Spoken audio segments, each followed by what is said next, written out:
जय बाबा स्वामी। जय आत्मेश्वर। हिमालय का समर्पण योग भाग 4 का आज 6वां दिन है और हम हैं पृष्ठ क्रमांक 71 पर। गुरुदेव कहते हैं, जमीन पर लंबी लंबी पत्तियों वाले पौधे जगह जगह लगे थे। लोग घरों में सजावट के लिए उसी प्रकार के फर के पौधों को गमलों में लगाते हैं। यहाँ तो लग रहा था मानो हजारों गमले एक साथ जमीन पर रख हुए हो। मैं सदैव अपने साथ एक बांस की मजबूत लकड़ी रखता था। वह चलते समय मेरी मदद करती थी और मेरे शरीर के भार को बांटती थी। उससे मेरे शरीर का भार 2 पैरों की जगह 3 पैरों में बंटता था, तो पैरों को भी आराम मिलता था। दूसरा, स्थान को जांचने में भी लकड़ी से मदद मिलती थी और लकड़ी सुरक्षा के लिए भी सहारा थी। लकड़ी से ऊंचे पेड़ के फल भी तोड़ने में सहायता होती थी और एक निश्चित दिशा में रख कर चलने से दिशा भटकने का डर नहीं रहता था। दिशा तो दिन में सूर्य के सहारे ही निश्चित मालूम होती थी। रास्ते में कुछ जगह हाथियों का मल पड़ा हुआ मिला था और वह काफी पुराना लग रहा था। यानी मुझे लगा कि यहाँ से हाथी भी गुजरते हैं, लेकिन मल पुराना था, यानी वे यहाँ आकर काफी दिन पहले गए थे। हाथी सदैव झुंड बनाकर चलते हैं और सदैव अपने बच्चों की सुरक्षा का ध्यान रखकर चलते हैं।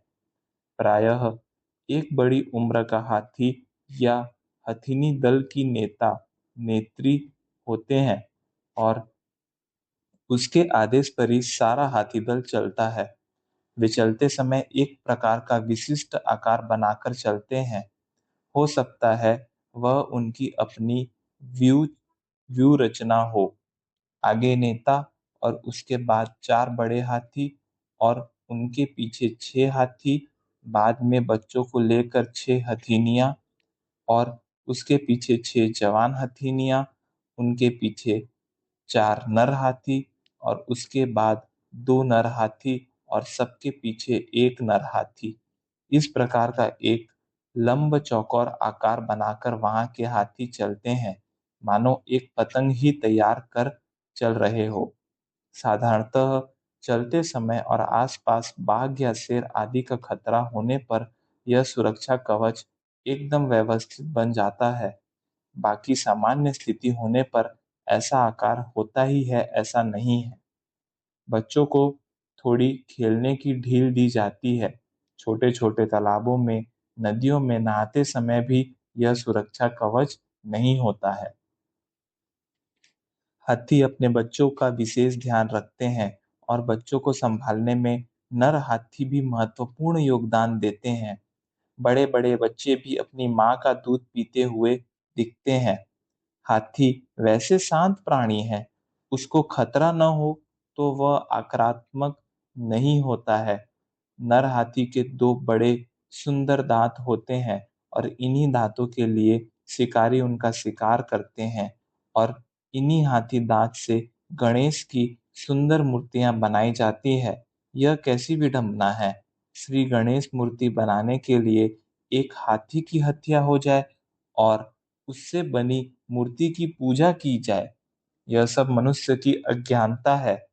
अब तो इन हाथी दांत की वस्तुओं पर भी प्रतिबंध है, लेकिन आदिवासियों के घरों में हाथी दांत को सजा कर रखते हैं कि हमने इतने बड़े हाथी का शिकार किया। वह दिखाने के लिए उसका दांत सजा कर रखने की प्रथा है। हाथियों को बचाने के लिए यह सब बंद होना चाहिए। प्रकृति का अपना एक चक्र है और उस प्रकृति के चक्र में मानो मोतियों की एक माला ही बनी हुई है। सभी प्राणी, पशु पक्षी, मनुष्य सब उसी माला में ही है। यहाँ तक कि वृक्ष, वनस्पति, छोटे पौधे भी उस चक्र में शामिल है।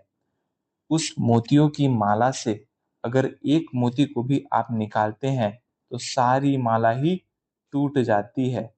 इस माला को तैयार करने में सभी का समान योगदान है, किसी का कम, या किसी का ज्यादा नहीं है, और इनमें सब एक दूसरे पर बाकी टिके हुए हैं। इसीलिए इस धरती पर प्रत्येक प्राणी का अपना महत्व है, प्रत्येक का अपना योगदान है, और केवल मनुष्य के कारण ही यह प्रकृति का चक्र दूषित होता है। मनुष्य ही एक ऐसा प्राणी है जो लालची है, जिसकी तृप्ति कभी होती ही नहीं है। वह अपने स्वार्थ के लिए प्रायः इन जानवरों की हत्या करता रहता है। इन मनुष्यों से इन प्राणियों को सदा खतरा बना ही रहता है। मनुष्य में जैसा लालच और जैसी धन संग्रह करने की प्रवृत्ति है, ऐसी दुनिया की किसी भी प्राणी में नहीं है। मनुष्य अपनी सुख सुविधाओं के लिए प्रदूषण के नए नए तरीके निकाल रहा है, और उनसे निर्मित हुए प्रदूषण से प्रकृति का संतुलन बिगड़ रहा है। इस धरती पर प्रत्येक प्राणी को जीने का अवसर मिलना चाहिए। जंगल में शेर भी शिकार करता है तो वह भी केवल भूख लगने पर, अपने पेट की भूख के लिए करता है, और वह भूखा न हो तो उसके आसपास भी कई पशु घूमते हुए दिखते हैं तो भी वह कुछ नहीं करता। और मनुष्य को धन की भूख होती है, और वह मनुष्य स्वयं मर भी जाए, लेकिन फिर भी वह धन की भूख समाप्त नहीं होती। यह धन की भूख वाला प्रकार केवल और केवल मनुष्य में पाया जाता है।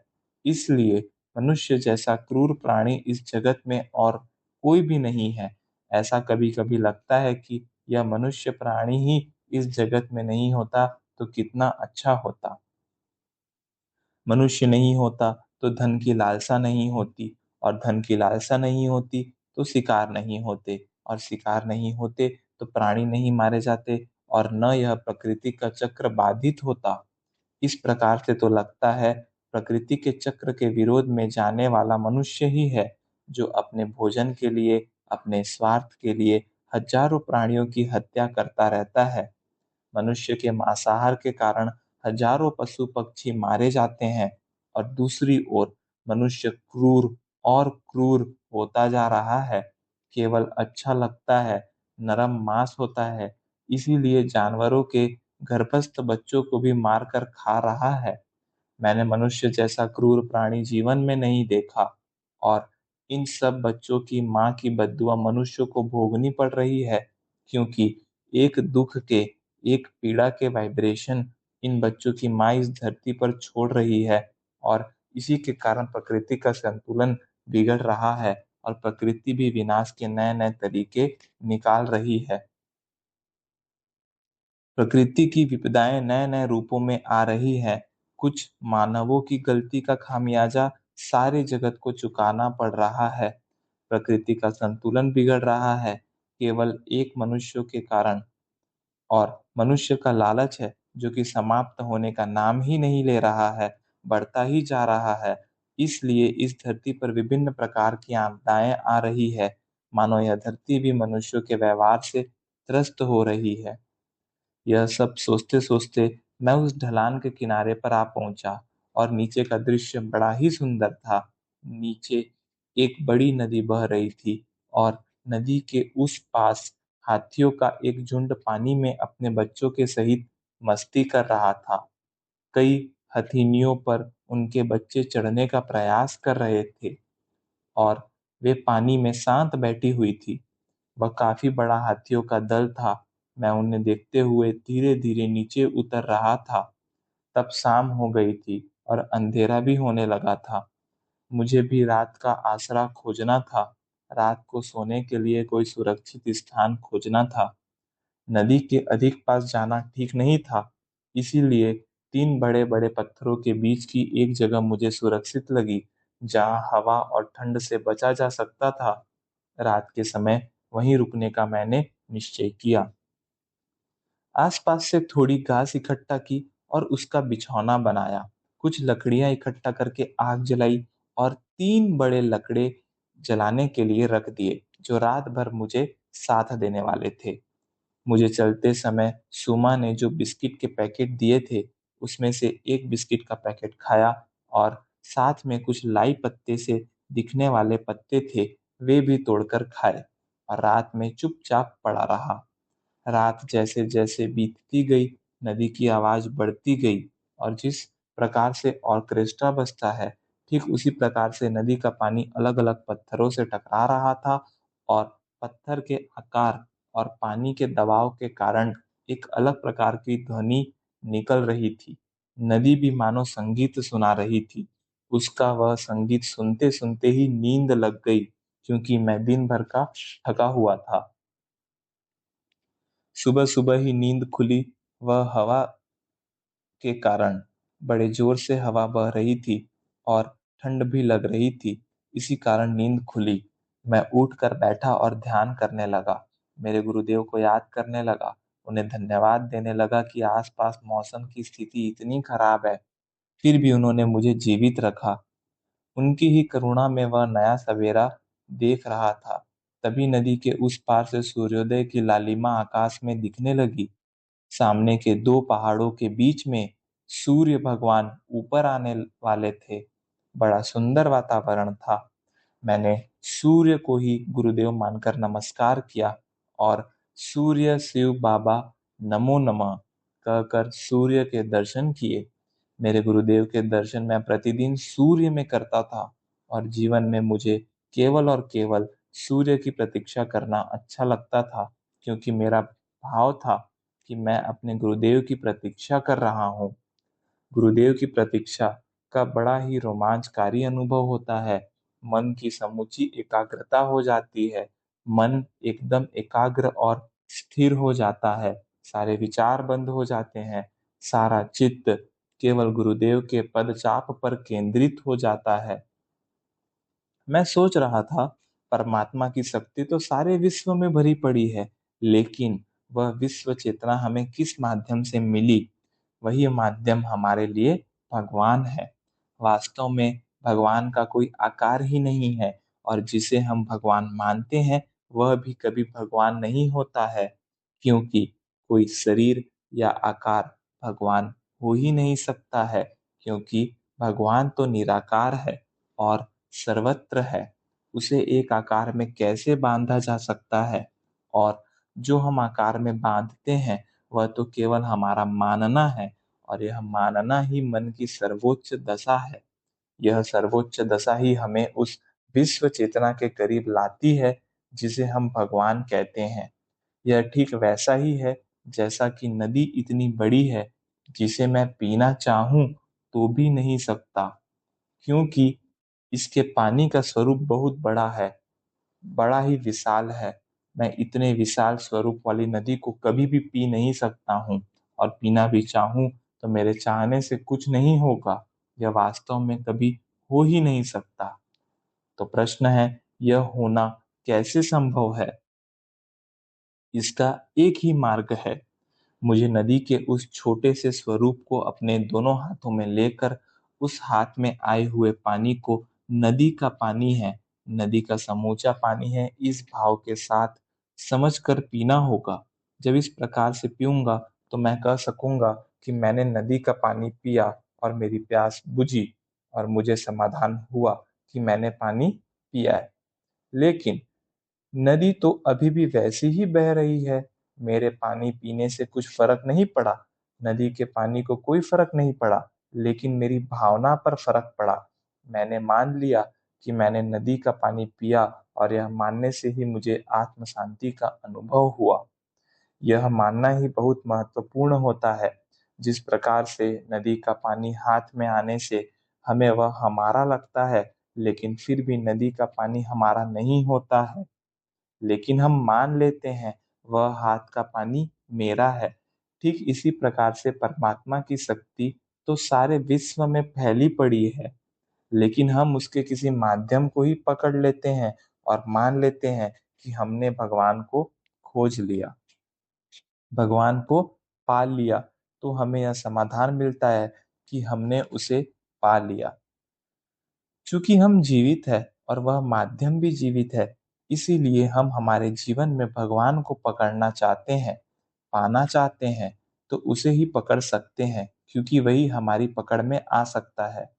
परमात्मा तो मनुष्य की पकड़ के बाहर है और हम माध्यम को पकड़कर भी समाधान प्राप्त कर सकते हैं कि हमने भगवान को पा लिया है। यह समाधान महत्वपूर्ण होता है। यह समाधान पा लेना ही सब कुछ होता है। इसीलिए यह जानते हुए भी कि माध्यम माध्यम है, भगवान नहीं है। माध्यम को भगवान समझकर पकड़ना ही भगवान प्राप्ति का अनुभव करा सकता है। लेकिन माध्यम को भगवान मानना होगा। नदी के पानी को जो हाथ में आया है उसे ही नदी का पानी मानना होगा। नदी के पानी को अपने हाथों में रख कर भी अगर हम नदी की ओर ही देखेंगे तो नदी के उस पानी को नहीं देख पाएंगे जो हाथ में है, और वह हाथ में आया हुआ पानी भी निकल जाएगा और प्यास भी नहीं बुझेगी। नदी का पानी जो बह रहा है उसे केवल देखने से हमारी प्यास नहीं बुझ सकती। प्यास बुझाने के लिए उसे हाथों में लेना होगा और पीना होगा। हाथों में लेना और पीना, ये दो शरीर की क्रियाएं ही प्यास बुझा सकती है। पानी को हाथों में लेना यानी विश्व चेतना के किसी माध्यम को पकड़ना है, और हाथ में लिए हुए पानी को पीना यानी उस पकड़े हुए माध्यम से जुड़ना है। उन दो शरीर की क्रियाओं के साथ साथ वैसा करने का निर्णय भी महत्वपूर्ण होता है। नदी का जो पानी आपके सामने आया ही नहीं है और जो आपको दूर से केवल दिख रहा है, आपकी दृष्टि में है, लेकिन आपके हाथों से दूर है, ऐसे पानी को पकड़ना संभव नहीं है। ऐसे पानी की केवल कल्पना ही कर सकते हो, क्योंकि वह वर्तमान में आपके पास नहीं है, भविष्य में आने वाला है। और प्यास तो आपको वर्तमान में लगी है, अभी वर्तमान की प्यास नहीं बुझाई तो तुम स्वयं ही मृत हो जाओगे। फिर वह बहने वाला भविष्य में आने वाला पानी जब वर्तमान काल में बहेगा, तब तुम्हारा शरीर मृत होने के कारण हाथ में पानी लेने की क्रिया नहीं कर पाएगा। इसीलिए जो दूर दिख रहा है वह पानी तुम्हारे कोई काम का नहीं है। तुम्हें तुम्हारे वर्तमान में बह रहे पानी को ही हाथ में लेना होगा। अपने ही घाट पर आया हुआ पानी पीना होगा। ठीक इसी प्रकार से जो पानी तुम्हारे घाट से बह गया है उसे भी तुम पकड़ना चाहो तो हाथ में नहीं आ सकता है, क्योंकि वह तुम्हारे हाथों की पहुंच से दूर चला गया है। अब वह पानी केवल देखा जा सकता है, पिया नहीं जा सकता, क्योंकि वह हाथों की पकड़ से बाहर हो गया है। तो उस बह चुके पानी को देखकर उसे पीने का निर्णय लेते भी हो तो भी हाथ रिक्त ही रहेंगे, और जब हाथ रिक्त रहेंगे तो प्यास कैसे बुझेगी? प्यास नहीं बुझेगी तो पानी पीने का समाधान कैसे प्राप्त होगा? समाधान संभव ही नहीं है। मुझे अचानक ही लगा कि नदी के उस बहते हुए पानी ने आध्यात्म का सारा रहस्य ही उजागर कर दिया। परमात्मा एक विश्व चेतना शक्ति है, वह निराकार है। इस धरती पर जो माध्यम उससे एक रूप होते हैं, उनसे वह विश्व चेतना बहने लग जाती है, और उन माध्यमों का परमात्मय होने के कारण अपना कोई शरीर का अस्तित्व नहीं होता। इसलिए वे माध्यम परमात्मा से लगने लग जाते हैं, और अपने जीवन काल के ऐसे ही माध्यमों को हमें पकड़ना होता है। हालांकि वे परमात्मा के केवल माध्यम होते हैं, लेकिन उन्हें ही परमात्मा मानना होता है, और उन्हें परमात्मा मानने मात्र से हमें परमात्मा पाने का समाधान मिल जाता है, और यह समाधान ही एक आध्यात्मिक स्थिति है। जिस प्रकार से बिना मल और मूत्र के कोई शरीर नहीं हो सकता है, ठीक उसी प्रकार से बिना शरीर दोष के कोई शरीर नहीं हो सकता है। इसलिए परमात्मा का कोई भी माध्यम देखोगे तो शरीर के दोष उसमें रहेंगे ही, क्योंकि शरीर होगा तो दोष होंगे ही। यह ठीक वैसा ही है, जैसे लोहे का पाइप होगा तो जंग लगेगी ही, प्लास्टिक का पाइप होगा तो टूटेगा ही। उन शरीर के दोषों पर चित्त न रखकर शरीर से बहने वाले उस चैतन्य पर ध्यान देना होगा। नदी का पानी रहा तो भी वातावरण का कचरा उसमें आएगा ही। लकड़ी के टुकड़े आएंगे, घास के टुकड़े आएंगे, पत्ते आएंगे। यह सब नदी के पानी के साथ होता ही है। उससे बचाकर ही हाथों में नदी का पानी लेना होता है। पानी कैसे पीना है, यह निर्णय तो हमें ही लेना होगा। बड़ी आस्था से पानी पीना होगा। नदी के थोड़े से पानी को नदी का समूचा पानी मानकर, समझकर पीना होगा। यह मानने से ही नदी का पानी पीने का समाधान मिल सकता है। इस उदाहरण से दो बातें महत्वपूर्ण जान पड़ती हैं। एक तो थोड़ा सा पानी पीकर समूचा नदी का पानी पिया ऐसा मानना, और दूसरा वर्तमान में पानी पीने की क्रिया करना, क्योंकि भूतकाल का पानी और भविष्य काल का पानी कभी आज की प्यास नहीं बुझा सकता है।